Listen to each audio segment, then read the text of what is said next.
Okay, welcome. Good evening, members and guests. Thank you for being here, and thank you to the people out there in the virtual world for being here as well. I'm Carol Comito, and I'm president of the United Democratic Women. The UDW is happy to have you join us for this important forum on gun violence, a public health crisis. Our organization is a PAC dedicated to electing Democratic women to Congress and fighting for women's issues like tonight.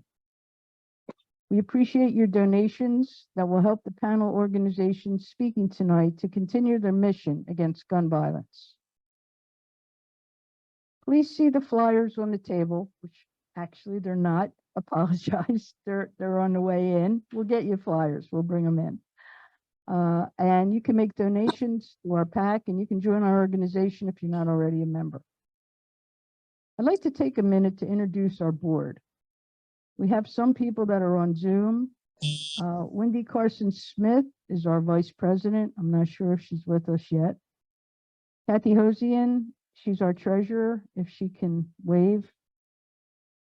And I can't even see, but I'm sure she's there. Okay. Susan Shelton is our now she's waving. Thank you. Okay. Susan Shelton is our secretary. Kathy Harrington is our team leader for membership. And in person in the room, we have Janice Davis, there's Janice, and Estelle Lloyd is over there, and they're both our fundraising team. And certainly last but not least is Liz Duarte, and she is our communication and social media person. Don't know what we do without her. And she will be introducing our two senators in a bit. There may be a pause in there that we'll have to stop for a minute because our senators are going to pop in and have to pop out again. So bear with us. Tonight's forum is presented with the purpose of creating awareness, educating, and creating a call to action to stop all forms of gun violence. I'd like to introduce our panel and our moderator to begin the program. There will be a Q&A session near the end, so please hold your questions till then. Okay, so I'm going to start with the bios and then I'll have Jamal. Okay, you're here. If you did read the information that was sent out, you saw Jevin Hodge was going to be our moderator. This is Jamal Holtz, and he's Jevin's business partner. So, you know, we'll be good. I know we will. Okay. First person I'd like to introduce is the president of Brady, Kris Brown. And Kris leads one of the nation's oldest and boldest gun violence prevention groups.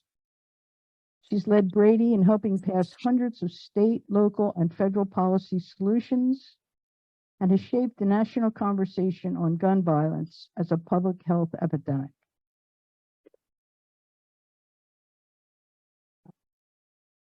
There is also an emphasis on life-saving roles of responsible gun ownership and safe firearms storage.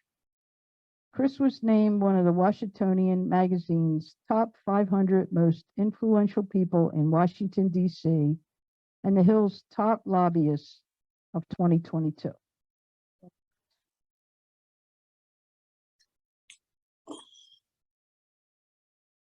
And next we have Grace Eickel. Her pronouns are she and her.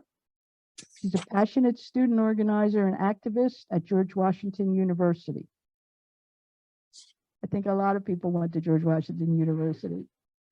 It's like being in Arizona, and that was Arizona State, and I'm proud to say that.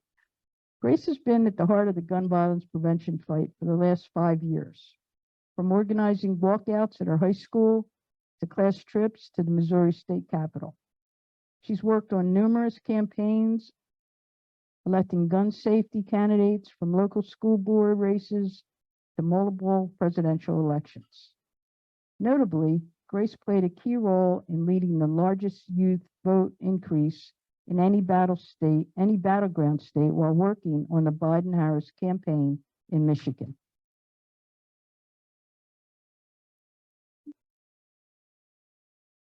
Grace is committed to making politics accessible, sustainable, and fun, as she believes these three are fundamental in solving gun violence. Welcome.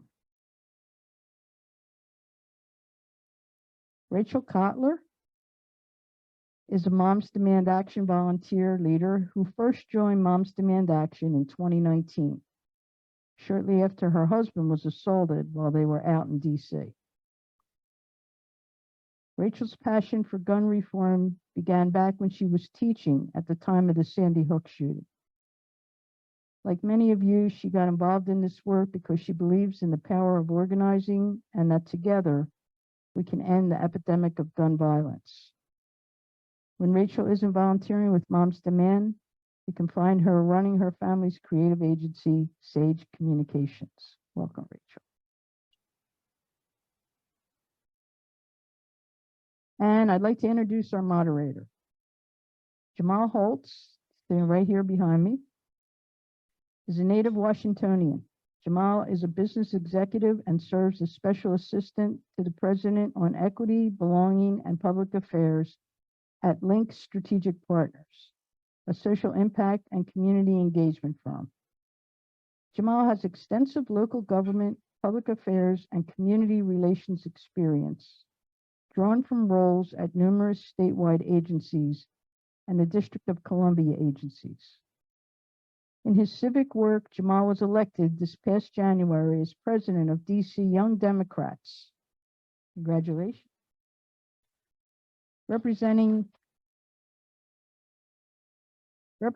over 80,000 young Democrats in the District of Columbia. His work is centered around one mission and vision: elevating youth voices. Jamal is a tenacious statehood advocate and founded the 51 for 51 statehood campaign, fighting on behalf of 700,000 plus residents to make DC the 51st state.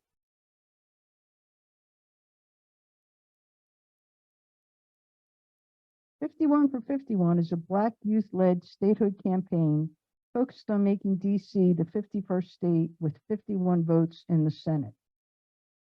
As youth advocates, the group believes that if 51 votes are enough to confirm a Supreme Court justice, it should be enough to make DC the 51st state and give DC residents the same rights as all other Americans."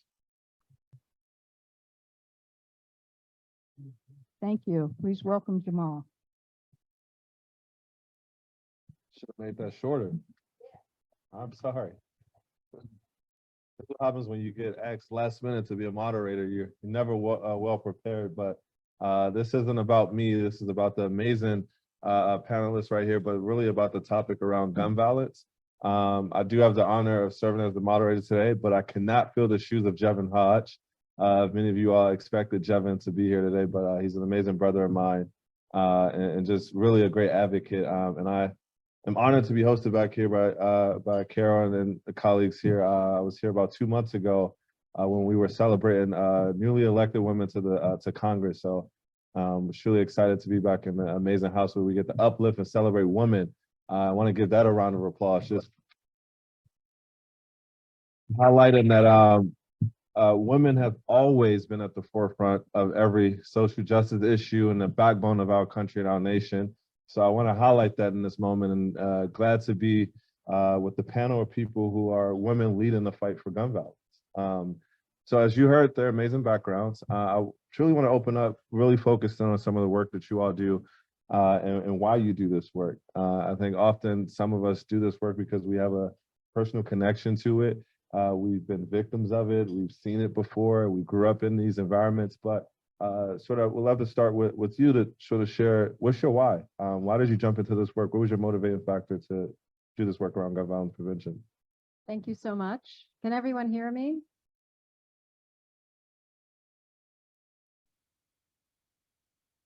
Testing. Can you hear me? You want to use this mic? Testing 1, 2. Can everyone hear me? Well, thank you for that introduction. Thank you so much for all of you for taking your time to be with us tonight. The issue of gun violence is one that's deeply personal to me as a mom first of all. I have a 21-year-old now and a 19-year-old. I started my career on Capitol Hill. I got to meet Jim and Sarah Brady, so that's aging me compared to some of the others here. And many of you probably remember, but some may not, that took 6 years and 7 votes. And the National Rifle Association fought Jim and Sarah every step of the way. I was there. I worked for a moderate Democrat when that was a thing. I don't know how he'd be classified now. Jim Moran, Democrat from Virginia. And yes, I was just with him today, actually. He's a big supporter of our work. And that I remember exactly where I was, probably like some of my contemporaries here, when Jim Brady was shot. And that was a defining moment in my life because it was notable.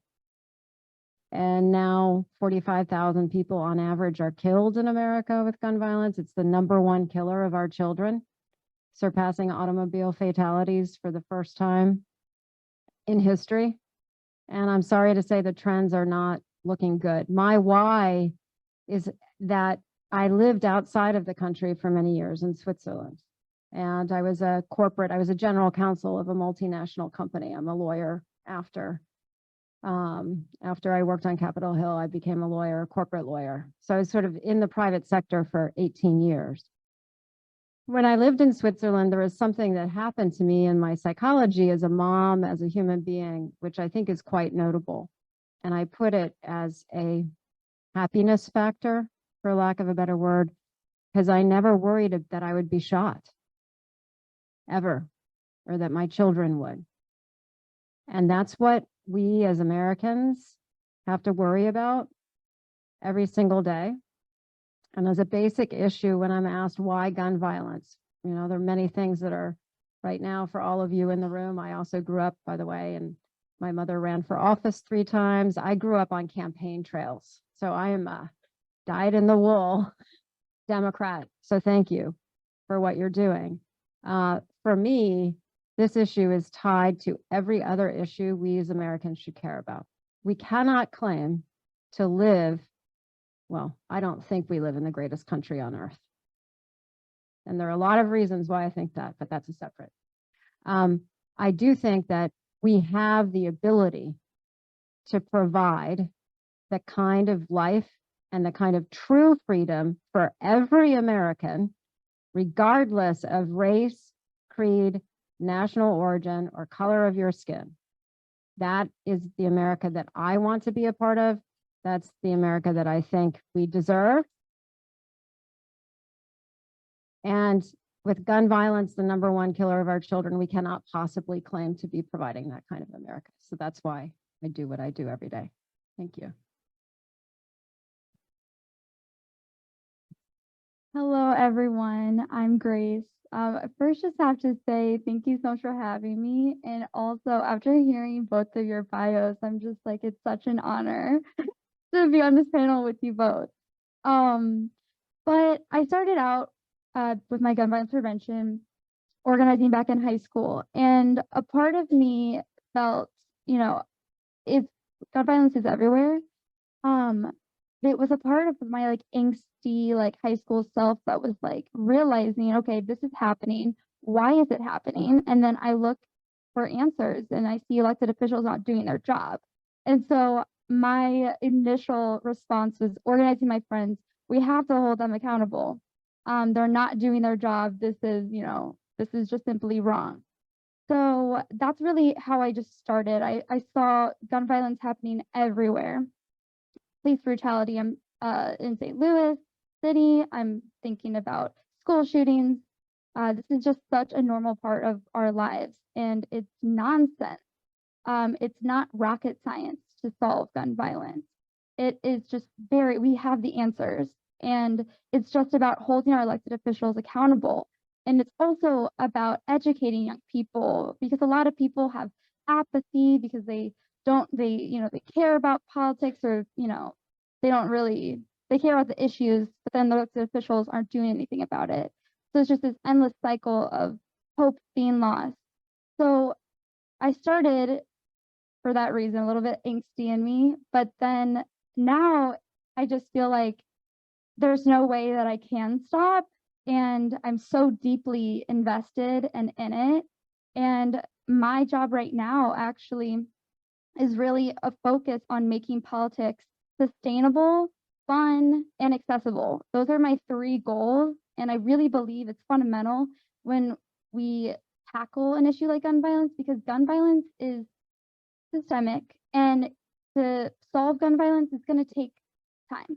And it's horrible to have to say that, but it's also being real. And being real is very important to sustain a movement.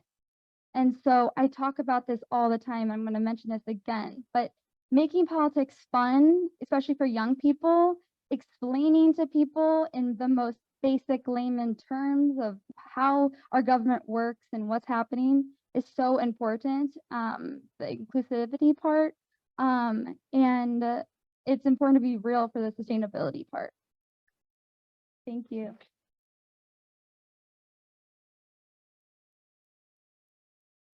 Hi, thank you so much for having me. I'm Rachel. And ironically, my first introduction to this work kind of connects to both of you. I also went to GW, and the first came to the Brady Foundation. But a year later, when I did Teach for America and taught first graders, that I would be having an emergency meeting with all of the other members of my school to talk about how we were going to respond, because there had just been, a shooting in a school just like ours on the other side of the country. I was in Texas then. So that's what really did it for me, having a child the next day at lunch ask me, a 7-year-old, her name was Ariana, asked me like, am I safe in school? And telling her, I love you and I'd never let anything happen. And the fact that teachers have to do that every day is really what got me involved in this work. And then my husband is a victim of gun violence here in the city. And I just felt like I had to do something. I had to do more. I've done a lot of organizing and just felt like I needed to get involved. I mean, like if we look around the room, if we look on the Zoom, the unfortunate fact is that about 59% of adults in America have either been personally touched by gun violence or someone they're close to has. So when we look at our tables, that's pretty crazy. And this is an epidemic. It's getting worse, but we can solve it and we need to solve it. And that's why we're all here. So thank you again for having me and for hearing also about how Moms Demand Action is trying to solve it here in DC and at the national level. Tough to want to. No, I think that was, can you all hear me?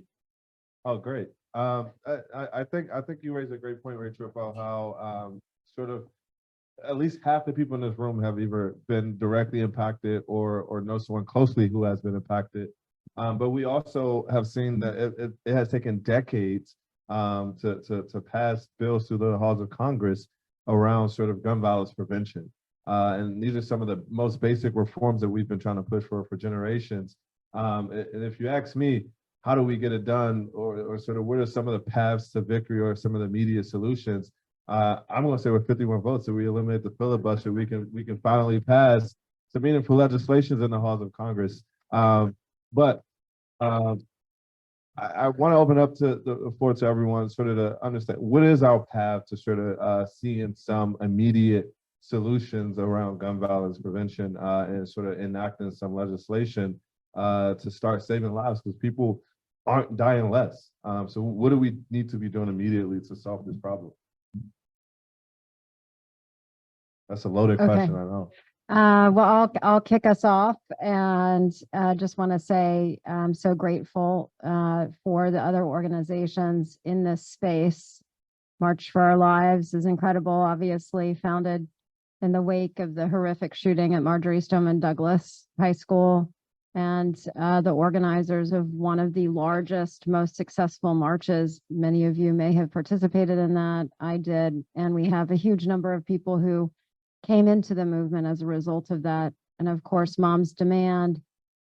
If you have any hearing or any issue going on, really anywhere at any state capitol, locally, you can count on a sea of red shirts showing up. And that's so important. The voices, the conviction has really put the National Rifle Association, which dominated the debate for so long, where they should be, which is in the corner cowering. That's where they belong. So I want to say thank you so much for that. I do think that we have a lot to be proud of in this movement. But I don't want to minimize your question, which is there are a lot of headwinds too, not just for our issue, but as all of you know, for many issues we care about. So the most important thing that anyone can do is understand that at the local level, at the state level, at the federal level, gun violence is absolutely on the ballot in every single election. It just is. And so make sure that you are well informed. All of you are here because I'm just going to guess you care passionately about many issues, and you are probably connectors in your neighborhood and your communities and your activists. Your voice is really important in helping educate people, your peers, people in your community, about the fact that they can do something about gun violence. As the other panelists have both noted, this is a solvable issue. What we're fighting against here is no longer so much the National Rifle Association. We do have them in the corner. They are in serious trouble. They're spending about $2 million a month defending themselves against the, yes, Tish James. Here for Tish James.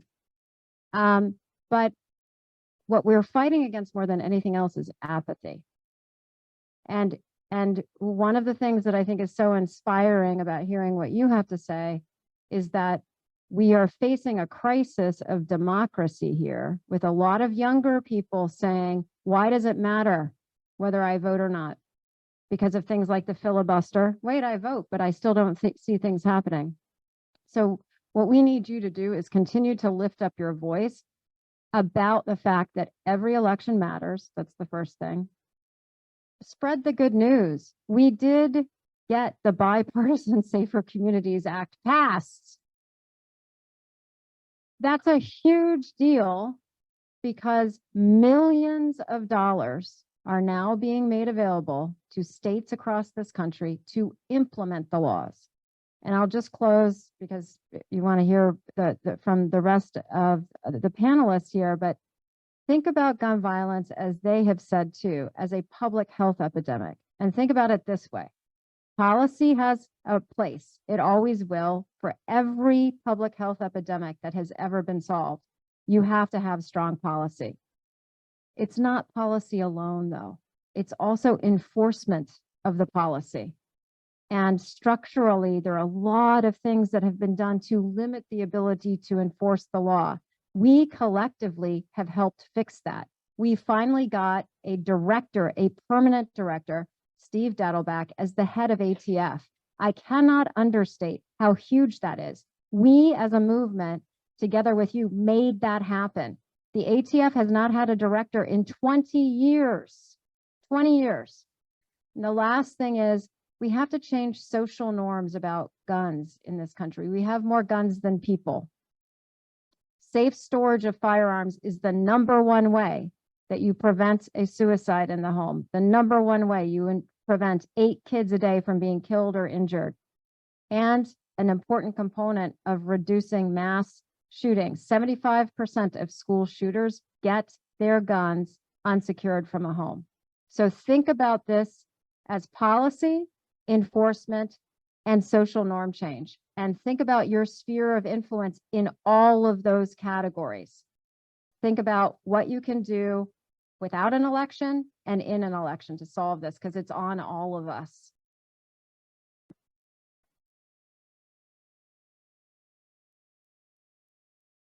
Yeah, so definitely so well said. I jotted down this statistic when we were talking about how we all know maybe someone, whether it may be ourselves, someone we love who was a victim of gun violence.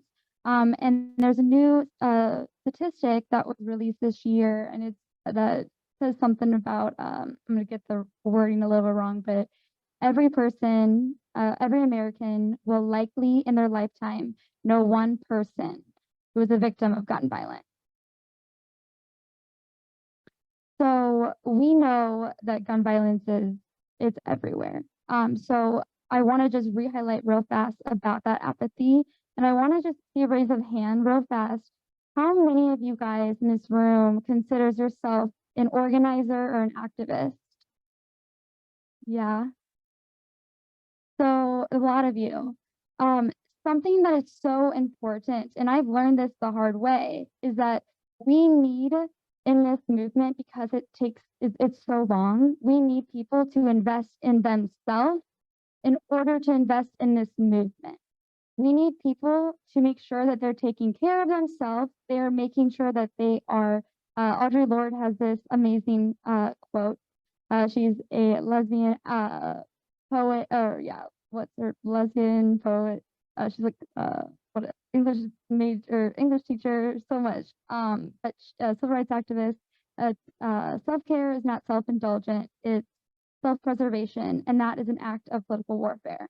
And so that quote really got me through a long span of burnout, and so I really want everyone to take into account that part. The youth vote is also crucial. We saw in 2018, 2020, and 2022 that the youth vote wants gun reform. We want to see action. We want to make sure that elected officials are prioritizing our lives. But ultimately, because of the makeup of Congress right now in the Senate, we have a very unfortunate roadblock. And so there are things that we can do that are outside of the policy conversation. So the first thing I want to talk about is gun glorification. So we have a culture that really focuses on guns being this powerful, amazing, like sexy tool. Like people feel like there's this element of supremacy when you have it. We want to make sure that we have a conversation that lowers that and make sure that people take into account that it's very dangerous and take people's lives. Also, we know that there's other elements that we can work with conservatives and moderate Republicans. This is a very important part. We need to make sure that we are bringing more people into the table. This is an issue where we can have a ton of we make so much progress by bringing more people to the table. And I think also when it comes to gun violence, because it affects every single person, compromise is not always pretty, but it is something that we have to do. And when it comes to gun violence, I think that's where we really need to start, is that compromise.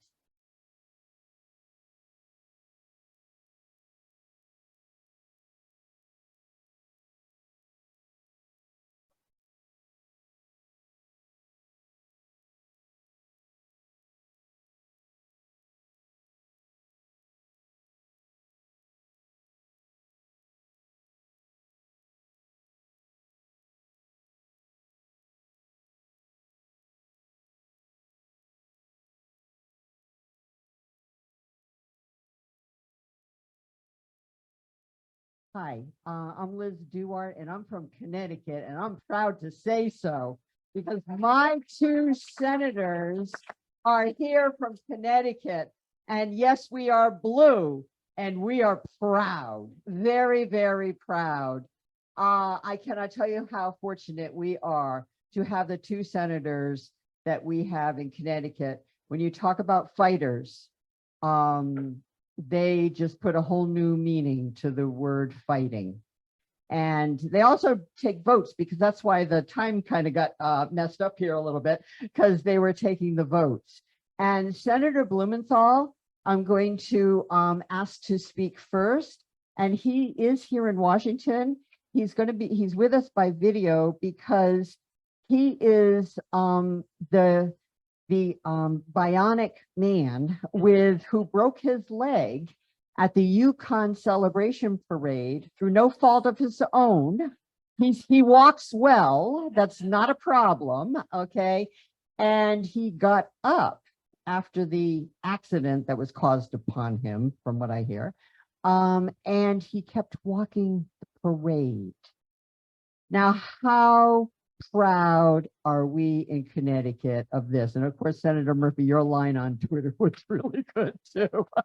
So I am going to, my introduction of Senator Blumenthal is that he started in Connecticut as the Attorney General, fighting for every person, every citizen in Connecticut and for the country, and was the, he organized the 47 states that beat the tobacco company. So if you think he did it for tobacco, and you know he's doing that for gun safety laws. So Senator Blumenthal, give me 2 minutes to actually do a switch over with the speaker, and then you can unmute and speak, please. Thanks.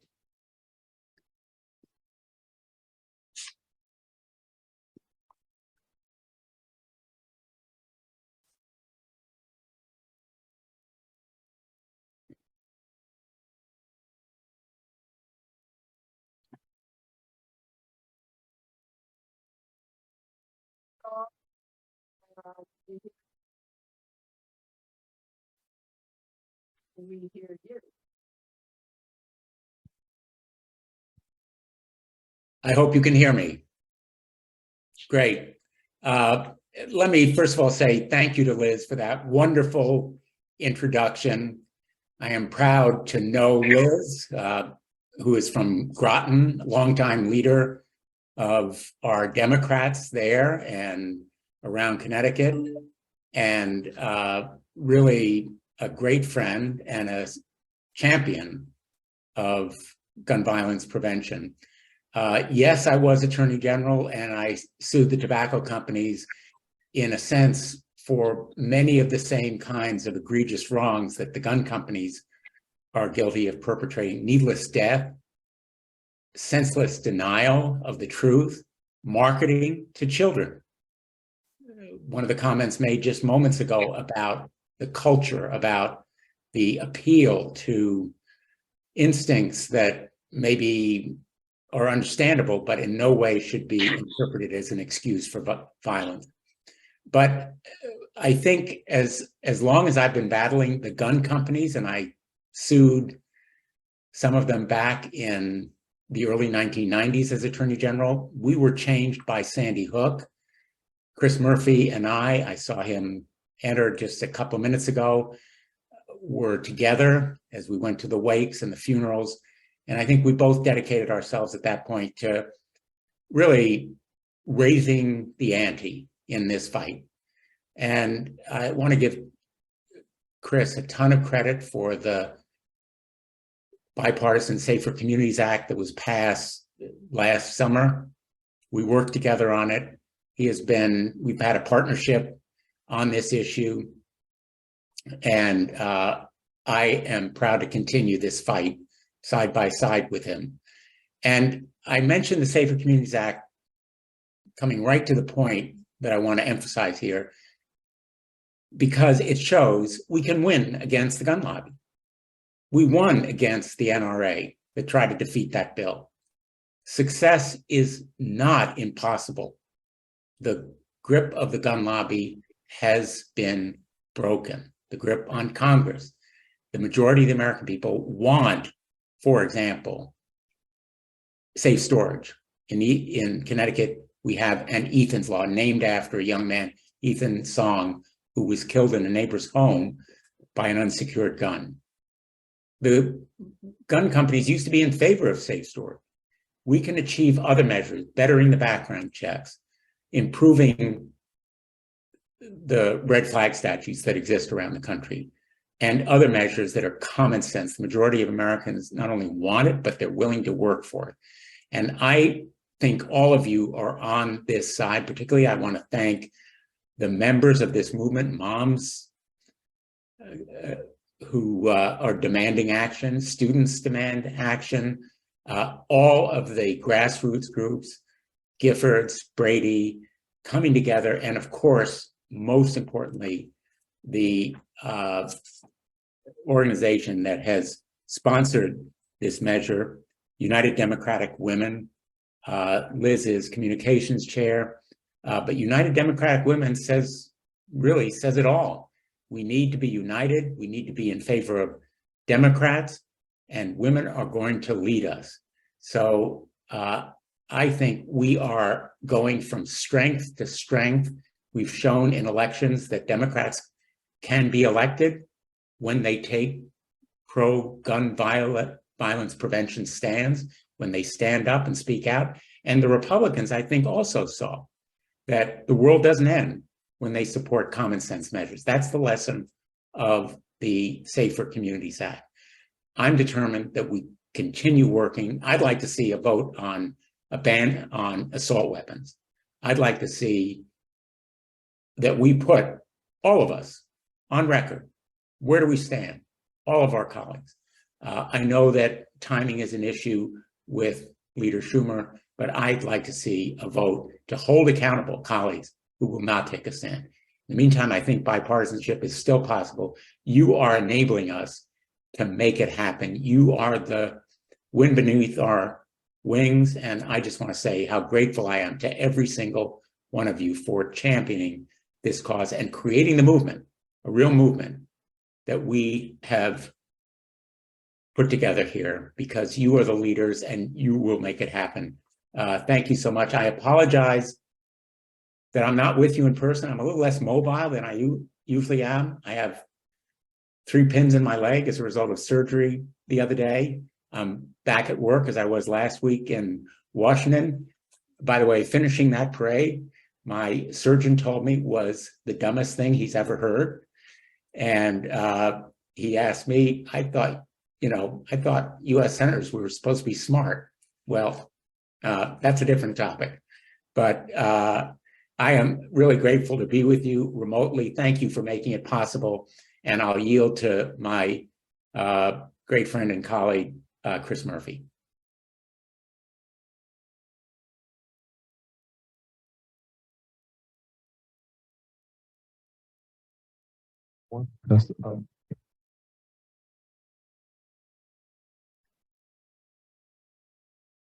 I just need you to say additional words, Senator Murphy, that we all do know you because we see you on MSNBC.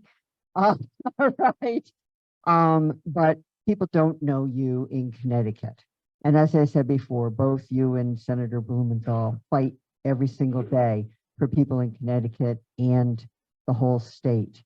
And your passion has always been to really get gun safety laws and to stop gun violence as best we can. However, there's lots of other things that you do as well. So I just want people to know that. And one funny little story, and it's not really funny, but I want you to think of this when you see him on MSNBC. Chris Murphy does a connection with the residents of the state of Connecticut every summer by walking 4 to 5 days for 1 week in the summer around a different section of Connecticut. And he just walks through Main Street, Route 1, whatever street there is, and talks with people. So think of that when you see him the next time. Thank you very much, Senator Murphy. Thank you, Liz. Thank you. Well, listen, it's really wonderful to be here with you all. And let me just thank United Democratic Women for hosting this event and for being supportive of the movement. I'm really honored to be here with Chris and Grace and Rachel. We work very, very closely together. And of course, amazing to be here with my colleague, Senator Blumenthal. Listen, those of us that study history, we read about these great social change movements that have happened over the course of American history, the anti-war movement, the civil rights movement, the marriage equality movement. And there are two things that define those sort of historical change movements. The first is that they were met by obstacle after obstacle, failure after failure in their early days. And when I say early days, I don't mean the first few months, I mean the first decade, sometimes 2 decades of their existence. But the second thing that binds those movements together is that they were all so confident of the righteousness of their cause. They were so determined to break the status quo that the failures just slid off like water, that they knew ultimately that they were right and that it was just a matter of time before the rest of this country, the exercise of democracy, figured it out. I think the history books is going to look upon our movement, the anti-gun violence movement, as one of those great social change movements. And I just have more and more confidence in that as I see it grow and grow and grow. For a long time, it was kind of just Brady. Brady held this torch almost by themselves for decades, right? And we owe it, Brady and a handful of others who up until the tragedy in Sandy Hook were able to keep this movement alive. But after Sandy Hook, we made a decision collectively that we were to grow something substantial that eventually would be big enough and tough enough to beat the NRA. And it took us 10 years. It took us 10, but finally last summer, after the tragedies in Uvalde, we were able, for the first time in 30 years, to beat the NRA, to pass a piece of legislation that saved lives. And there's so many moments, you know, that negotiation was 30 days long from the time that the Uvalde tragedy happened to the time that we passed that bill, 5 major changes in American gun laws. That was 30 days. There's so many moments during that 30-day period that was just evidence to me of what we have built and what will happen if we keep it up. So the first moment is, shortly after Uvalde, when we started to begin these negotiations, a very conservative senator from Wyoming, somebody who was like not on our list at all of somebody to consider this bill, gave a quote to the press in which they said, listen, calls into my office are running 10-1 in favor of doing something. And so I'm going to keep my options open. I'm going to listen to what Murphy and Cornyn are doing. Now, she didn't end up supporting the bill, but right, the fact that in Wyoming calls were running 10-1 in favor of doing something tells you that we're doing something right. The second moment was in the first Republican caucus, their first meeting when Tiller and Cornyn present the bill. And one of their colleagues stands up in this private caucus and says something along the lines of this, says, listen, why are you making us vote on this? Why are you making us vote on this? I lose either way. I am going to lose if I vote for it. I'm going to get in trouble with the gun lobby, but I'm going to lose if I vote against it because I'm going to get in trouble with all my voters. And that's something that a Republican would have never said 5 years earlier, right? The only thing they feared for 30 years was the gun lobby, right? They never feared their electorate because they thought they could pull the wool over the eyes of voters, that voters weren't going to prioritize this issue, that they can continue to oppose things that had 90% support amongst the American public and get away with it. They can't get away with it any longer because we're holding them accountable. And so now all of a sudden, they want their leadership to protect them from these votes because they know the voters are going to pay attention. And then the last moment in that month that was instructive to me was this one. It was real subtle. But after the vote, we got 15 Republican senators to vote for a bill that the NRA opposed, right? Again, 10 years earlier, we could get 2, 3 Republicans to vote against the bill, to vote for a bill that the NRA opposed. We got 15 Republicans to vote for a bill that the NRA opposed. And one Republican senator on their way out, a kind of very conservative, kind of mainstream Republican who voted with us, gets asked by the press, well, what do you to this, why did you support it? And the senator says, Republican senator says something along the lines of, well, Sometimes I'm with the NRA, sometimes I'm not going to be with the NRA. On this one, they were just wrong. And the casualness, the sort of casual nature of how she said it also told me a lot about the declining power of the gun lobby, right? They're still powerful, but they don't have cards any longer. And Republican senators sort of have to decide, right, whether they want to be with us or them. And there's peril either way. And so I wish this weren't a matter of political power, right? I wish my Republican colleagues just did the right thing.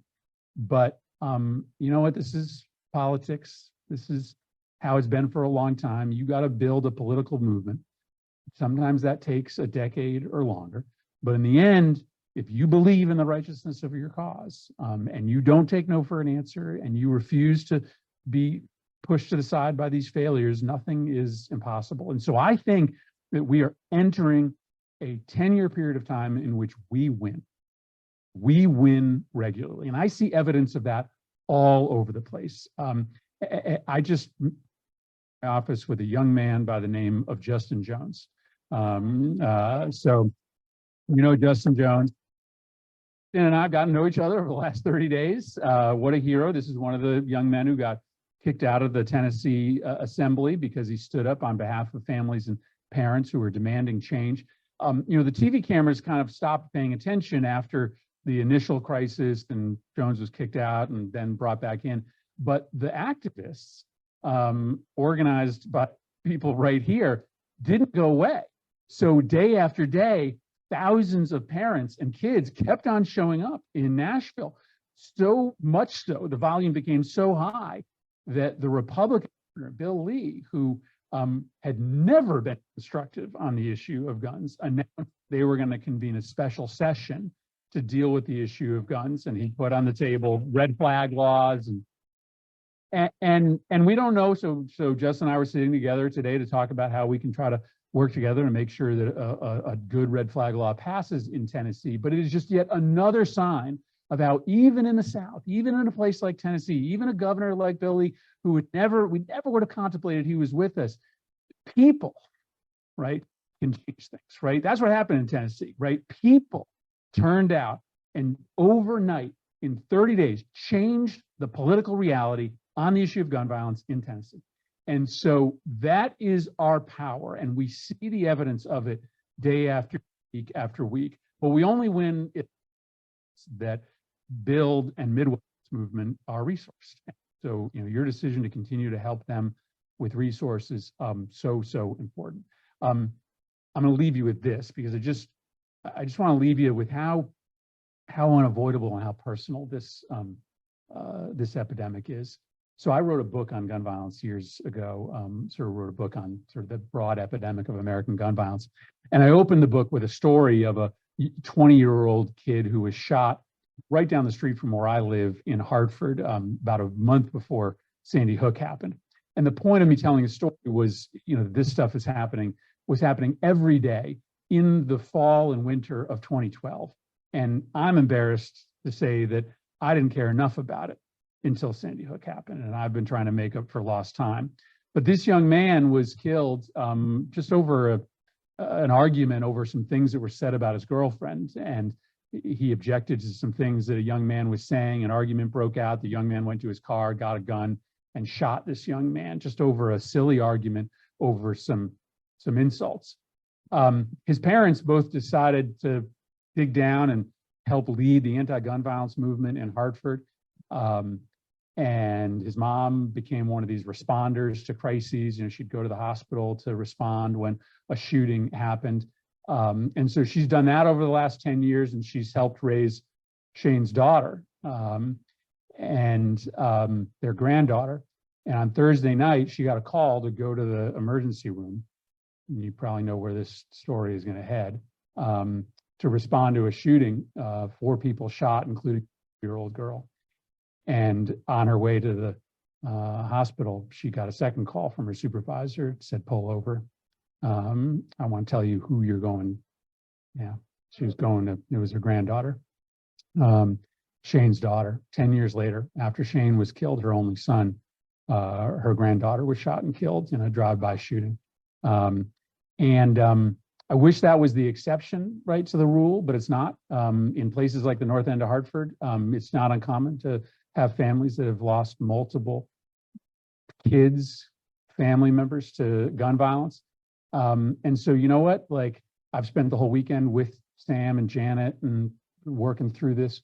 And as sad as it makes me, it just like powers me, right? It just makes me more determined. It just convinces me to double down on making this right. And I'm just so encouraged. I'm so encouraged at the progress that we have made. And I feel like for those families that still continue to go through this, for the first time in a long time, we have answers. For the first time in a long time, we have more power. And so it's emotional, it's tough, it's real. But thanks to the folks that are sitting here today, we are entering a decade in which we are going to make change that is going to save people's lives. It's going to protect our kids and our families. And I couldn't be, prouder to be a leader in this movement. And I couldn't be prouder of this group for helping to make this change happen. So appreciate it, everybody. Thank you very much.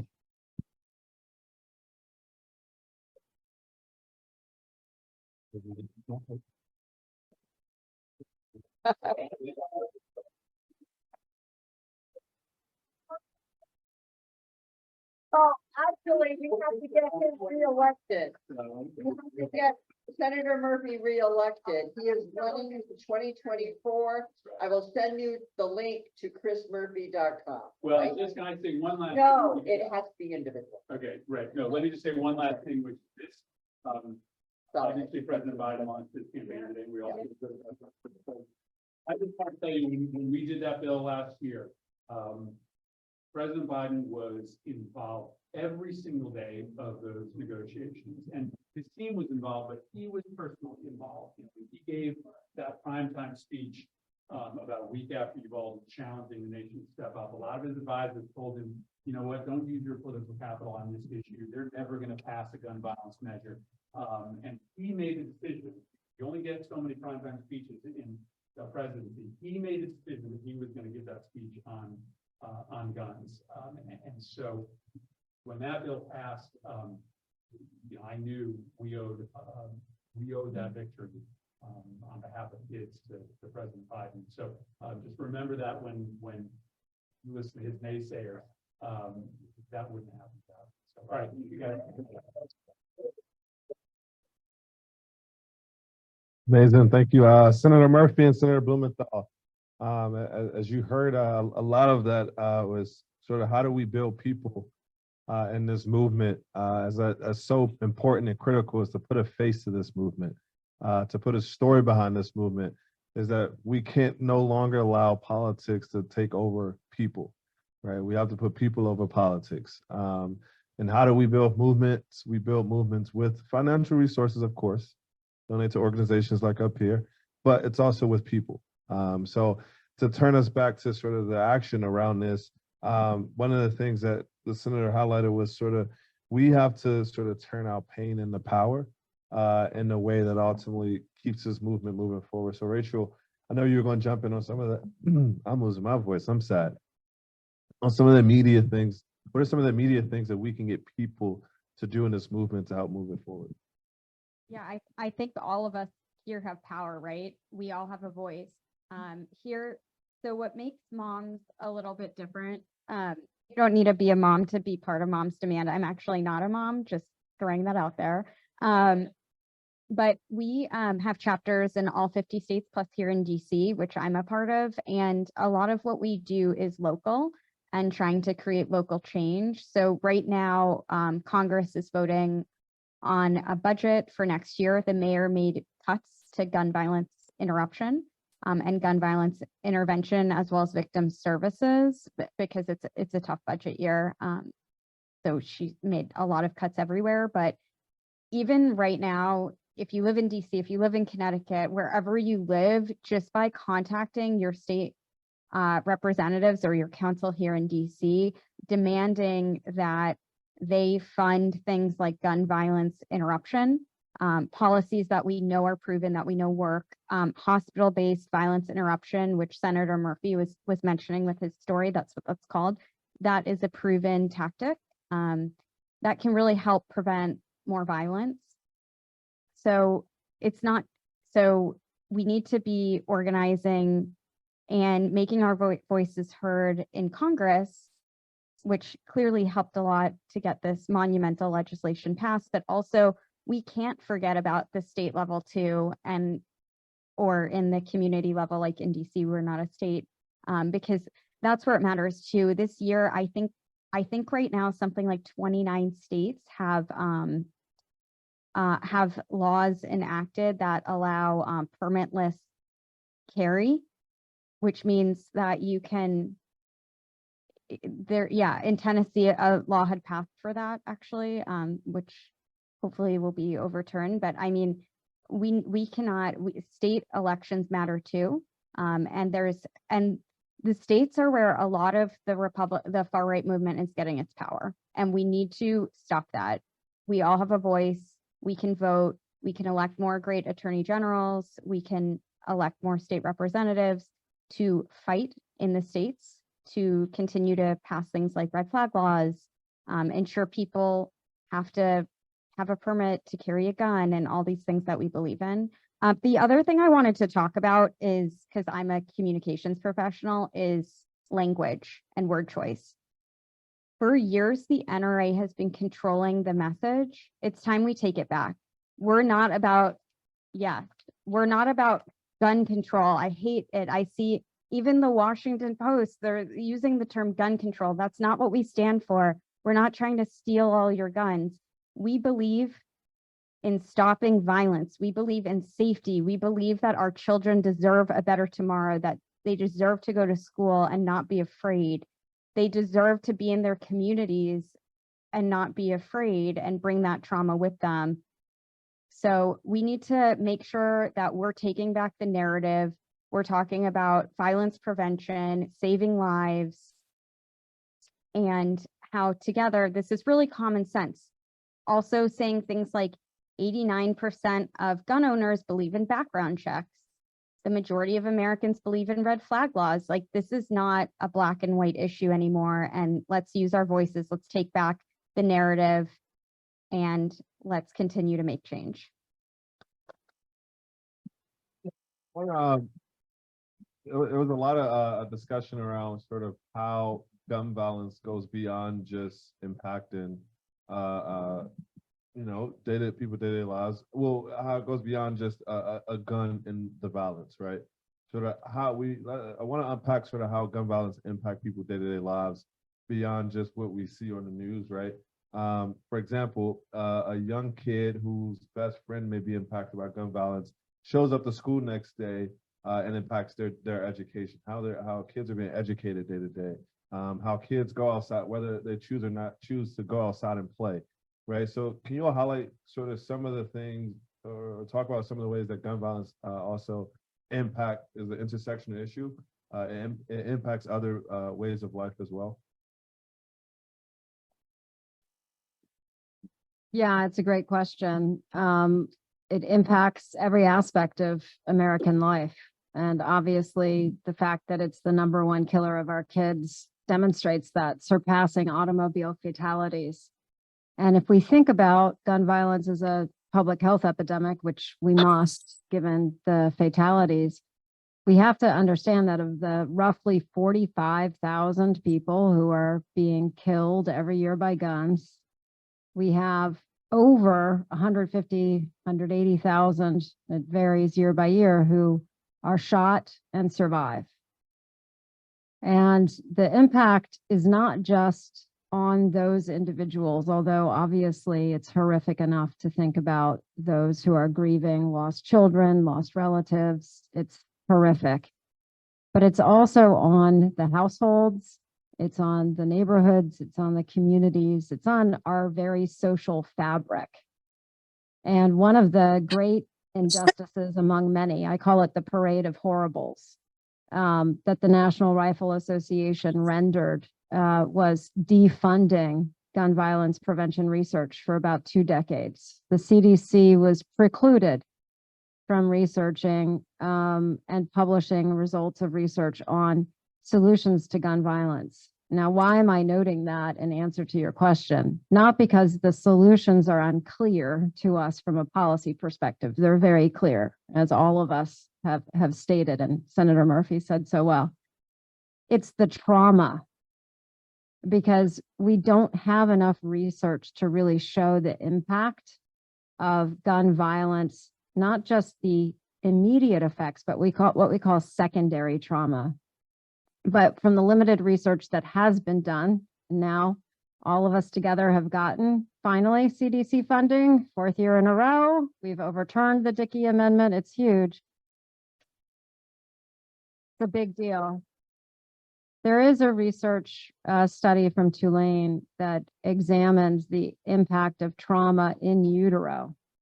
And the research determined that infants born to mothers who are pregnant and experience the trauma of gun violence during that pregnancy have lower resiliency.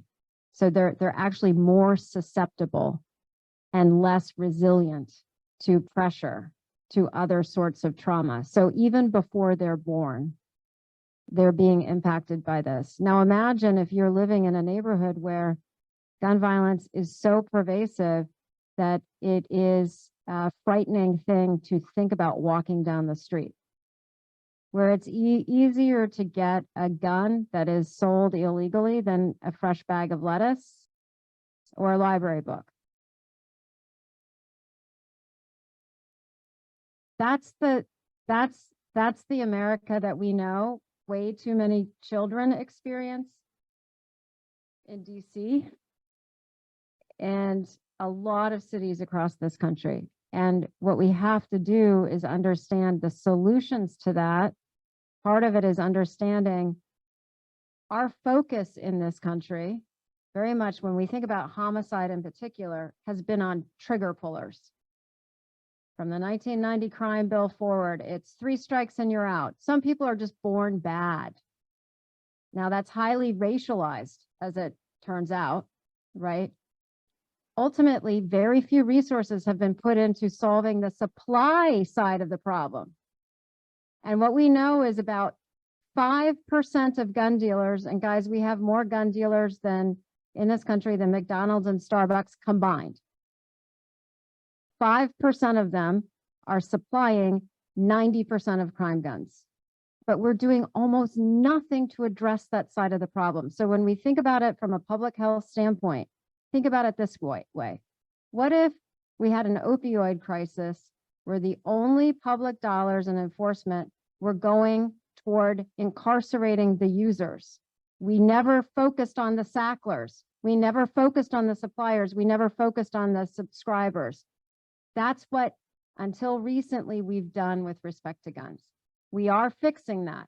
There's a lot of good news out there, but we have to always keep in mind when we're talking about this issue, the legacy of trauma is in part uneven enforcement of the law, inconsistent enforcement of the law, and understanding that we have had these disparate outcomes, and internalizing that and making sure we never do that again in terms of new policy and new enforcement is absolutely critical for our movement. Oh, that was great. Let's get about one more voice and then we'll open it up for questions. I know a lot of people got some feedback they want to share with the panel. So talking about the racial element to this issue is really important because we know that being Black in America, you are, because of years of discrimination, systemic oppression, Black people are 5 times more likely to experience I have all my statistics right now out here. You are being Black in America, you living in Black communities, you really have it's really, let me just restart this. There's definitely just, yeah, thank you.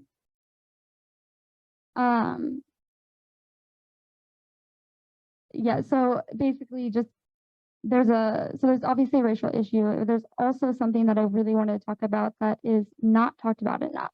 And it is that gun violence is very much a feminist issue as well. And I read this book that I wanted to share. This is a book that I actually always quote. It's called Hood Feminism, Notes from the Women That a Movement Forgot by Mickey Kendall. And basically, Mickey Kendall argues that with every issue, Black women are experiencing the brunt of that issue the most. And so the first chapter she started out was talking about gun violence.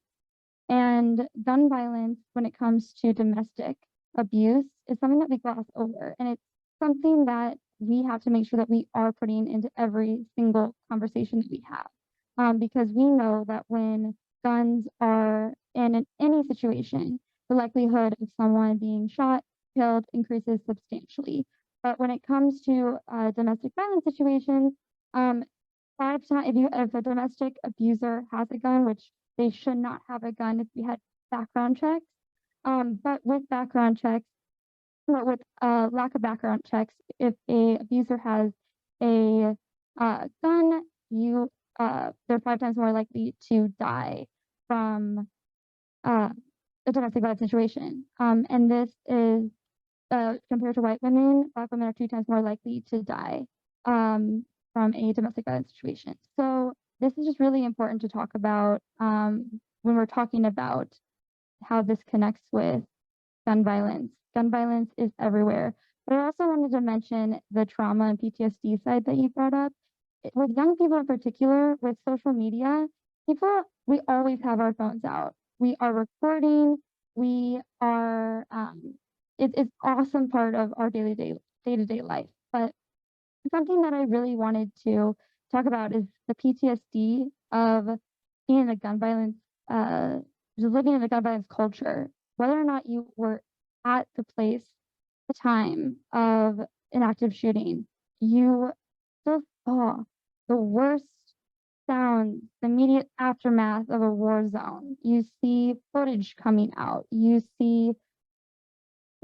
hear gunshots, and you don't know if that sound was the sound that took someone's life. And for us to be able to scroll on social media and see that, we all have developed some form of PTSD. And like you said too, with research, we don't fully understand the scope of gun violence because it's been so heavily, it's been pushed to the side, but we just aren't able to tackle it with as much research as we wanted. But that's an area that young people know very well because we see it all the time. And it puts our guards up even more. Was it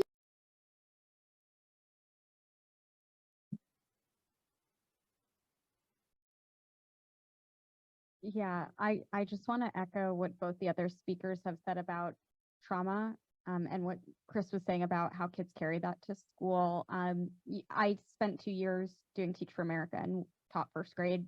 Like I said, when Sandy Hook happened, I was in the classroom. Kids bring everything to school.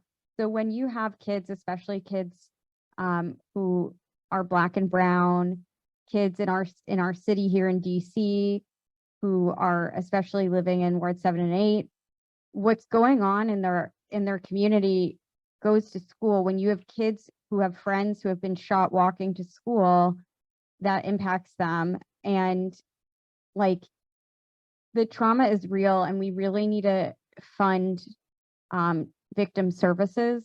Right now here in DC, that is something being cut in this budget. So please contact your members of council if you think that should be funded. But I mean, if we want to solve some of these systemic issues, then we need to start with ensuring that kids are safe. Kids are safe in schools, they're safe in their homes, they're safe in their communities. Amazing. And I'll just say one of the things, as somebody who worked in government, one of the things a lot of elected officials will do is blame the other elected official. So also understand that they have the power to also implement and not just blame the other official. I want to open it up for questions though to this amazing panel. One, give this panel a round of applause for.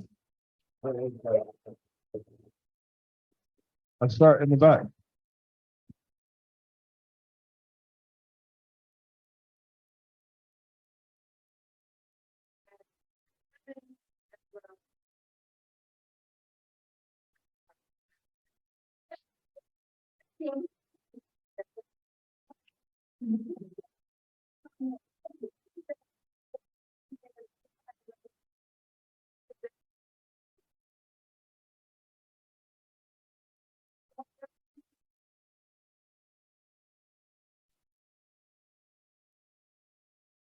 States to do so. So do you think that it would be effective to target the other 40 states, a letter writing campaign? How can we get other states to take similar action? I know, it's really interesting. We're living in a time where, Tip O'Neill used to say all politics is local. Well, that's no longer true, because it seems like all elections are national elections now, particularly for House, Senate, that sort of thing. So back to the gun, the assault, the ban on assault weapons. What do you think we can do to? Is there a campaign that organizations like WNDC, United Democratic Women, and MWDC can participate in to bring this to the fore?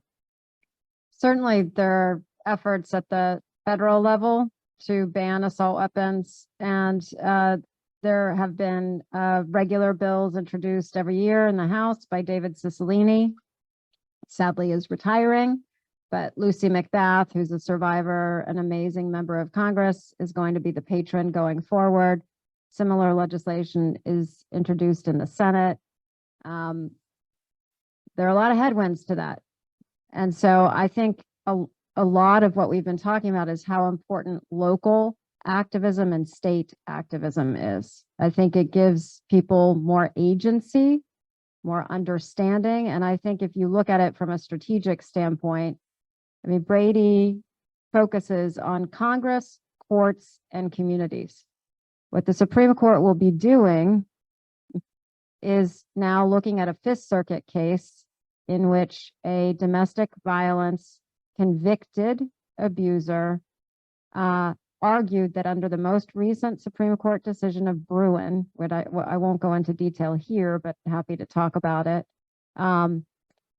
that applying that case to this particular domestic abuser and not finding a historical corollary in 1700s law in which women were chattel that required a gun to be removed meant that the law that had passed Congress that said you could have your gun removed if you were a convicted violent offender, domestic abuser, was unconstitutional. And therefore the Fifth Circuit held that he had the right to possess a firearm. In fact, now that case is going to be heard in the Supreme Court. This is a long answer to a short question. The reason why it's important in state after state after state to actually pass some version of an assault weapons ban, and what I would posit to you is in a state like Washington and a state like Oregon, where they passed a ballot initiative in the last round, so they actually also had just passed an assault ban of sorts. It's also just as important to look at high capacity magazines, because you can also find in some states where an assault weapons ban could not pass, it's easier to pass a high capacity magazine ban. And from Brady's perspective, it will probably save as many lives. So the reason that's important is when the Supreme Court looks at these kinds of decisions, what they're looking at is what's happening in the states. The states are the greatest incubators. And if it looks like those kinds of laws are passing at the state level, at the local level, it's indicia of public sentiment, and that's very important. So keep the states in mind, keep that momentum up. I think that's very important. I think all of our organizations are active in that space, and so are state-related organizations that you can support.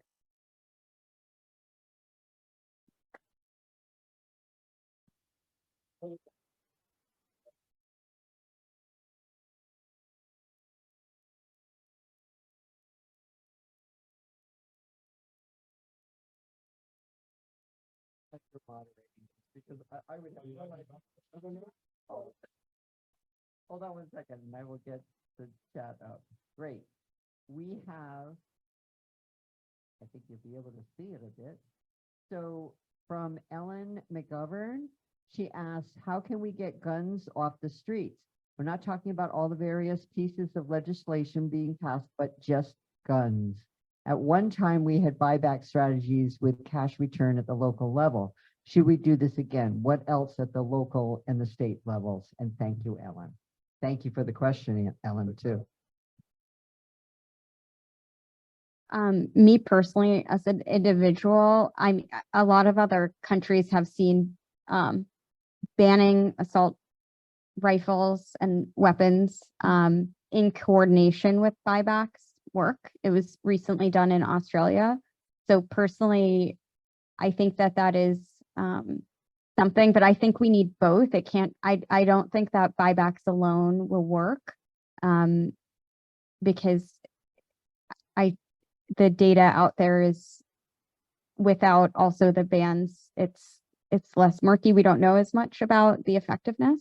But I think in conjunction with trying to get some of these laws passed at the state level plus buybacks, I think we could really get some guns off the street. There's over 400 million guns, I think, in America. So I'll just add one thing to that because I have been just sort of on my own to test some things that I want Brady potentially to do. I've been working with a group of Moms Demand, and Brady folks in my own neighborhood in Arlington, Virginia, for a potential gun buyback. The reality is there is not a lot of research to show that gun buybacks actually reduce rates of homicide, reduce rates of suicide, etc. Intrinsically, I believe that it is likely the case, at least at the margin, that lives are saved through this. But there isn't the research out there, in part because CDC has not funded it. I think the way to think about gun buybacks, if you're interested in it, is this: the educational component of the fact that you are raising awareness and having people understand, ooh, do I have a gun in my home? Do I still need this gun? And have as part of buybacks the idea of safe storage embedded into that, I think is hugely valuable in and of itself, regardless of how many guns are actually bought back in that process. One other thing in relation, the question is really asking about the supply of guns. And so part of the issue here that I nodded to in my prior answer was we have focused a lot on what we at Brady call the demand side of the gun violence prevention problem, meaning why is it that people are getting guns? And let's try to put the perpetrator of violent acts in jail. That is a lopsided and insufficient enforcement approach. If you want to get involved on the supply side, which is basically saying every gun dealer that's licensed by ATF, which is every gun dealer is supposed to be, okay, has to sell a gun legally. That's something to really get involved in. And all of our organizations to some extent are in that space, but I would encourage you to get educated about that and see what you can do locally, because there's a lot. DC doesn't have a lot of gun shops, for example. These guns are coming from the South with states with much weaker laws, and they're coming from dealers profiting off of the carnage that is claiming young lives. So go to bradyunited.org, look up our crime guns work, and get educated about that, because there's community activities that you can engage in that will really make a difference around that particular issue. And get you to a question, but as the moderator, I can take privilege too. I'm joking. No, I'm joking. I was just gonna add a point around sort of the buybacks, because they can't be a hole in the boat scenario, right? Where, and this is the importance of ensuring that it's a public health issue, is that it allows for data sharing, right? So like when we can share data with agencies and sort of private sector, like those different components, where if there's a gun buyback, also ensuring that person isn't going to be able to go back and buy another gun. is important, right? So that data sharing piece is very important as we're talking about buybacks. But also, we got to add to the conversation, as you mentioned earlier, ammunition control, right? Can't shoot a gun without a bullet, right? So like thinking about how do we reframe the conversation and get to the heart of it is important too. But your turn, I promise. I'm Joseph Davis. I'm married to Janice Davis, United Democratic Woman.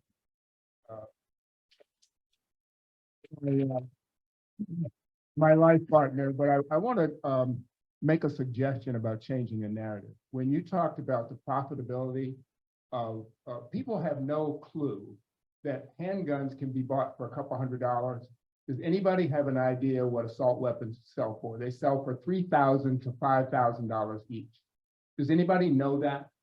We need to tell people that the gun lobby or the gun companies sell assault weapons because they're more profitable than anything else that they sell. They make assault weapons for a few $100s each. They sell them for $3,000 to $5,000 with all the laser sights and all the fancy stuff people think they need to have on it and multiple magazines and stuff. This changes the narrative. People do not understand the profit motive in this. And the gun dealers, you go to a gun dealer, Atlantic Guns in Silver Spring, left, but I know the proprietor. He said the only thing on his wall are so-called black guns. These are assault weapons. Not selling any pistols for a couple $100. He's selling $2,000, $3,000 to $5,000 assault weapons. And if somebody buys one, they want another one. And the profit in that is so high that this is why this supply side, they keep pushing and pushing and pushing because that's what they're selling and that's what's profitable. We need to change the narrative. People don't understand that. They don't know that. They don't have a clue. Thank you.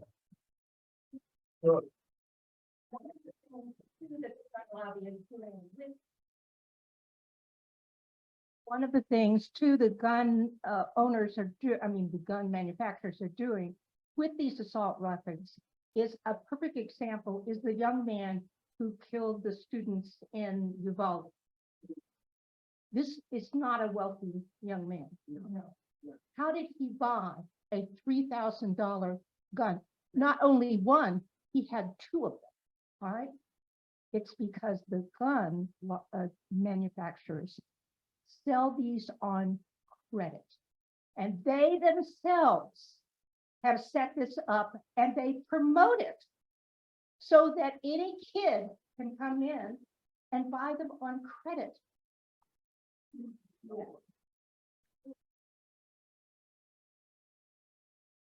I have no reaction to that other than disappointment.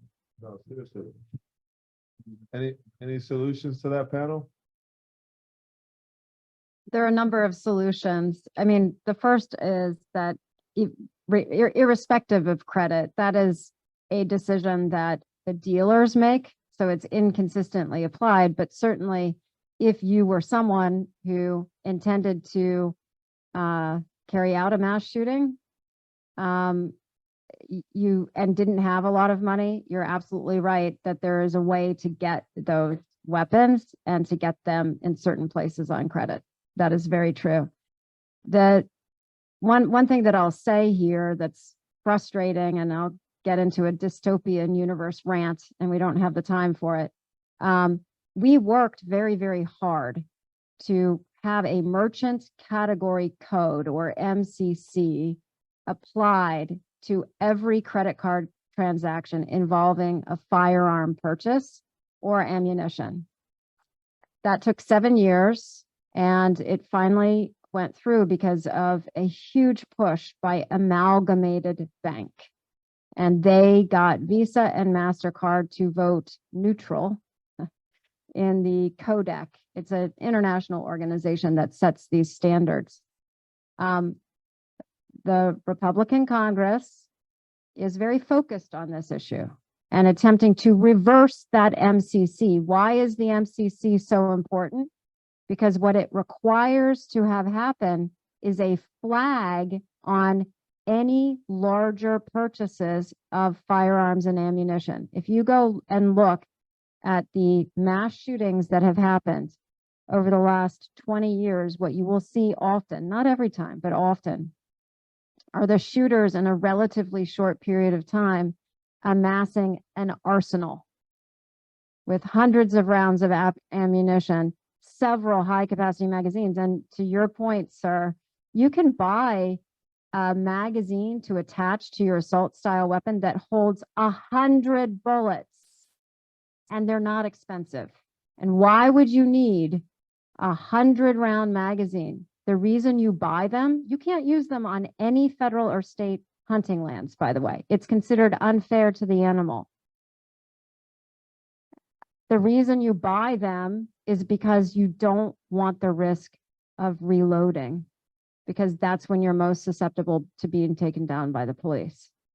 So when we think about this, also hold up, please, these companies and these leaders. Priscilla, and I'm forgetting her last name, who's the CEO of Amalgamated, now has 2 security guards full-time and is being called to testify before Jim Jordan in the House Judiciary Committee.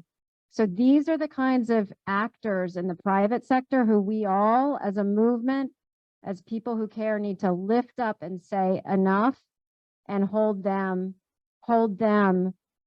up, because it doesn't happen enough for those people who take those kinds of risks, and then it pushes the movement back when they don't feel supported in those efforts. That's powerful. Let's get the one here on the virtual side. Hi, I have one question. Yes. From, oh no, hold on. That's Kathy. Well, actually, it's Kathy Hosian, our treasurer, saying, please support these wonderful organizations and give more money, and giving the link. So, but let me move back up to the question from Kathy Harrington from Florida and Connecticut, because she's very proud of Connecticut. So Kathy asks, how can we reverse the trend of less and less on gun control, like Florida passing no permit laws, etc.? I saw pink guns being raffled off at a restaurant in Alabama, and children are allowed free into gun shows. I think that children under 18 can go, should stop. I think part of the answer to that is elections matter, local elections matter, turning out to vote. I mean, this is like Florida, it's pretty bad what's going on in the state legislature, not just for guns, but a lot of our issues. But we need to vote. We need to be educated about this. We need to share with our communities about what's going on so that we can stop these ridiculous state policies from being enacted. Yeah, definitely education is so important in this, but also talking about how being pro-gun reform is not being anti-gun. You can be pro-gun and also pro-gun reform. And we have to expand this coalition as much as we can. And that includes people who go to these events.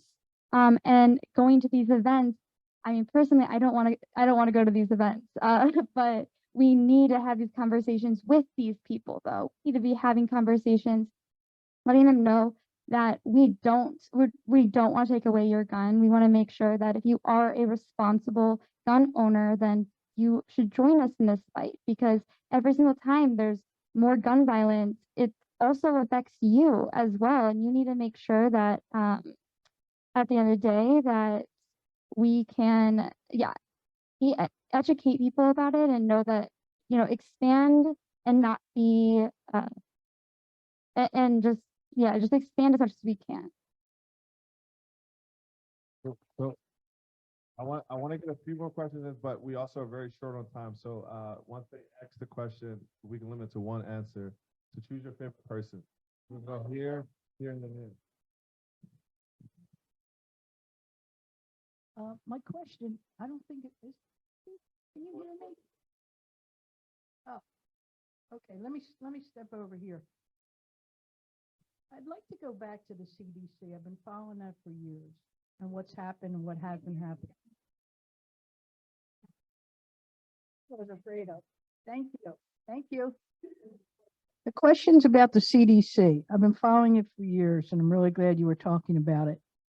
My question is, we just went through a pandemic. We spent a lot of money and a lot of resources to do something about it. If the CDC is finally allowed to research this as a public health crisis, what are they doing? They're doing a lot, actually. So, they need more money. So the very sad reality is that because CDC funding was stopped, it's more technical than that, but basically the CDC, their research funding was zeroed out, and the GAO did a study of this, and effectively everyone at CDC was terrified of doing anything on gun violence or else they'd be fired, is how they felt. So finally, Rosa DeLauro, another great Connecticut leader, and Ed Markey are the reason that we have funding. But we calculated we've lost hundreds of millions of dollars in research that would have happened during that 20-year time frame. What happens when the federal government provides research dollars is that it's a multiplier effect. The private sector starts getting much more engaged. Research institutions get engaged. So for 4 years now, we've been able to get a minimum of $20 million a year. In the last cycle, my colleagues might remind me here, I think it was 40 million. So it's ratcheting up. I go across the country to places like UCLA, UC Davis Irvine, Rutgers, UConn. There are research centers now popping up in major research universities looking at the issue of gun violence prevention. And CDC is looking at it just like they did seatbelts and drunk driving and secondhand smoke, the tobacco issue. So they are looking at which combinations of state laws seem to save the most lives as compared to states that don't do that. They're also looking at public interest messaging. We have more guns than people. And part of the reason why this has happened is because we have this myth that more guns make us safer. So one of the things we've been talking a lot, the CDC has been at our office quite a bit, and they're talking to all of the groups and getting information and ideas is how do we take on that myth and how do we help people understand whether you're a gun owner or not gun owner. One of my colleagues here said 89% of gun owners also support a Brady background check system. Now, why is that? Let's just think about that logically. What they're admitting with that is that a gun is not a risk-free proposition. It has some risk, just like a car.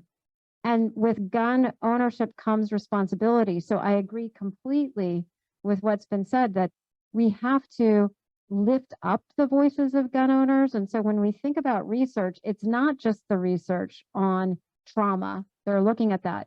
It's also research on which messages really resonate. How can we get people to rethink that? And what's the role we have, by the way, Brady's gala is tomorrow. We have 20 Hollywood stars, producers, executives meeting with the White House tomorrow. We're very excited about it because the reason that those issues were tackled successfully is because, yes, there's better policy. Yes, there's better enforcement, but we also communicated to the public. Designated driver is not a term that existed in normal parlance. It was made up by Madison Avenue, but we all know it and it changed behavior. We need to reinforce what it means to be a responsible gun owner, and CDC, I think, has a profound role and responsibility there in making that happen. Hi. Can you hear me? Thank you. This has been an amazing program. Thank you, Carol, the senators, Liz, the panel, the monitor. It's really, I've learned so much. And I mean, the painful thing we've learned tonight is the burden that so many people carry with them as a result of this. And I mean, literally from in utero through and making schools feel unsafe and frightening. this is an incredible burden on our youth and on the next generation. I wanted to ask Grace a question because they have so much at stake. Young people vote at the lowest level of any age group. And we're working with the DC League of Women Voters to increase your high school registration and turnout. What would your advice be, Grace, in terms of really activating an incredible source? There are 8 million young people who are turning 18. Yes, the youth vote is one of my favorite topics. I always say that you may not follow politics, but politics follows you. And with young people, that is the message that we really have to convey. Having campaigns really invest in this youth vote, in this demographic, not just during campaigns, but also in the gaps between campaign years. Making sure that it's also done in a way that focuses on young people. We want young people to be empowered. We want them to be in these positions, making these events, doing things that they would want to do. I joined organizing when I was in high school, and my family wasn't very political, but I had a little interest in it. And the events that I could go to were really, I was 16, 17, and I was with people that were twice my age. And I think that if you aren't interested in politics, but maybe you care, but you really don't care about politics that much, going to one of these events is not going to be very appealing. So, so I think that it is so important for campaigns to invest in this group and create a space that they can come in and they can have their friends and they can have their events. On the Biden-Harris campaign, I worked on the youth vote in Michigan, and I was so grateful and so happy that we had a team that really prioritized the youth vote, but we were really one of 2 key battleground states that prioritized that. And given the pandemic, we had no rule book on kind of how to go about organizing this demographic. So we were very creative. We had to talk to people. We're just, over DMs, actually, by the way. Young people don't answer the phone. So what we actually had to do, everyone else was in the field calling people, but me and my coworkers, we were just, and my interns and all my volunteers were all in the DMs. So it was really fun. So I think that is very important. And the last thing I'll say about it is that with the youth vote in particular, you're never just organizing one person. They have such a insane social network. So you're organizing their room, their classmates, you're organizing your roommates. It's just like it goes on and on and on and on. So yeah, youth vote, I could talk about it forever. It's an exhaustible source of energy.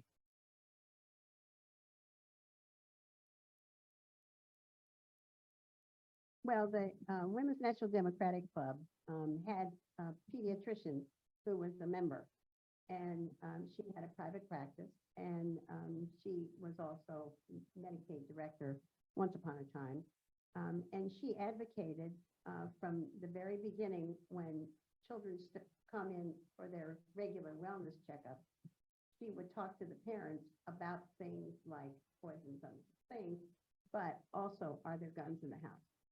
And she very much stressed that even a particular family that didn't have guns in their house, she reminded them that when your kid goes to spend the night at someone else's house, that you can't assume just because they look like nice people that she spoke how to broach the subject and how to make certain that where the child was going would be as safe as their own house.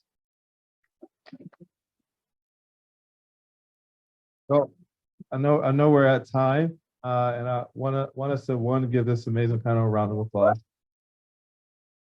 And I also want to give you all the opportunity in a few minutes to be able to connect with this panel to talk more about strategies and solutions and things that they're doing, and get some direct ways on how you can get engaged. I'll just say one thing from my perspective. And it's a quote that I like saying that I learned from, it's taught in faith as well, is while we're not required to complete the task, we also are not allowed to refrain from it, right? So no one is required to ensure that we see all the legislation passed across this country, but we we also cannot refrain from being involved in the fight and thinking about ways that we can get engaged in these organizations right here. So thank you all for your amazing insights. I want to bring Carol back up to close us out and want to say thanks again to the panel for having me.